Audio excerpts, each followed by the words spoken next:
Let's talk about the Exodus. It's one of the most epic foundational stories in Western civilization. But here's the big question. Did it actually happen? For a long time, the general consensus has kind of leaned towards myth. But today, we're going to dive into a really compelling case for its historicity.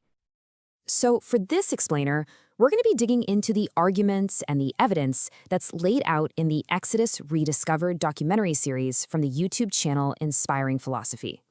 So here's the core mystery we're up against. The Exodus is this incredible story of liberation, really the birth of a nation. But for a lot of scholars, it's just that, a story. A powerful foundational myth, sure, but not real history. And the main reason for that? A perceived lack of direct, smoking gun evidence. And this quote right here, it really gets to the heart of the problem.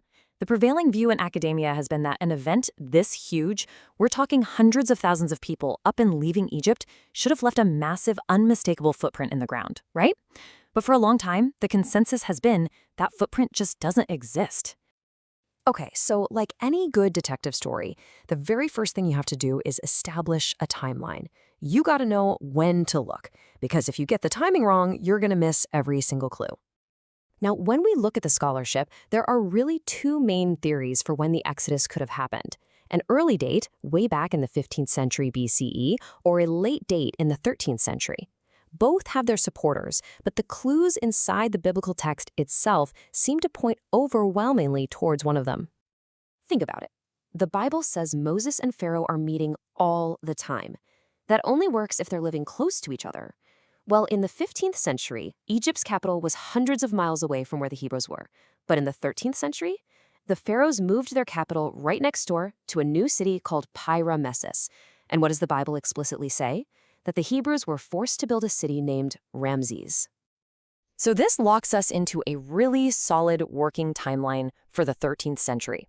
The Exodus happens, then after 40 years of wandering, the Israelites show up in Canaan.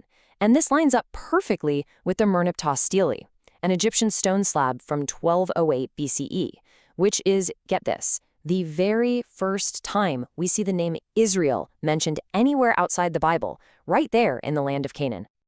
All right, so now we have a time and a place, the reign of Ramesses II in the eastern Nile Delta. Now we can start looking for actual fingerprints in the ground. What does the archaeology tell us? And our search starts in this ancient city called Avaris. This place is widely believed to be the biblical land of Goshen, and for hundreds of years, it was home to a huge population of West Semitic people.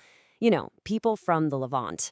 This matches the biblical story of Jacob's family and their descendants perfectly. And what the archaeologists found at Avaris is just remarkable. It lines up with the Exodus story in so many ways. We find that big Semitic population, we find evidence they were enslaved, we even find a unique diet shown by an almost total lack of pig bones. But the most stunning clue? Midway through the reign of Ramesses II, this entire massive city was just abandoned. Suddenly. Completely. And then there's this. In what is just a chilling historical echo of the 10th plague, the death of the firstborn, we have records showing that right around this exact same time, around 1265 BCE, Ramesses II's own firstborn son and his heir died, unexpectedly. Okay, let's connect the dots. We've got a huge Semitic population that just vanishes from Egypt. So the next logical question has to be, do we see a large new population suddenly appear somewhere else? And according to the Bible's timeline, the place to look would be the land of Canaan, about 40 years later. And what do we find? Exactly that. At the end of the Bronze Age, archaeologists found a massive and sudden population explosion in the central hill country of Canaan. We're talking hundreds of new little towns and villages popping up almost overnight. The population didn't just grow, it exploded by almost 5 times. But here's the absolute clincher. These new folks, they brought a very specific cultural fingerprint with them. You see, the Canaanites who were already living in the lowlands ate pork. But in all these new settlements up in the highlands, almost 0 pig bones. It is the exact same strange dietary habit we found all the way back in Avaris in Egypt. This is a massive link between the people who left Egypt and the people who showed up in Canaan.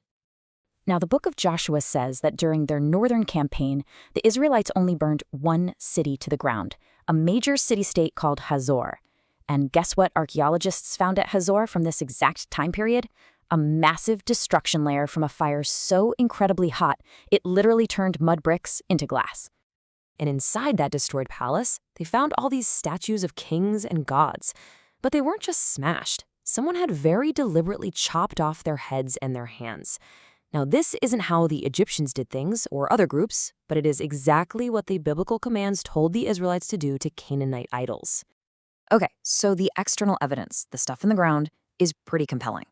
But what about the book of Exodus itself? Does the text read like a much later myth, or does it feel authentic? Does it have fingerprints from that specific time and place? Well, let's start with the language. Linguists have found 381 Egyptian loanwords just in the books of Exodus and Numbers. That's way more than anywhere else in the Bible. It just screams that the author or authors were intimately familiar with Egypt. And it's not just the words. The whole text is just saturated with little details from this period. Major names like Moses are Egyptian. The story shows a deep knowledge of Egyptian culture.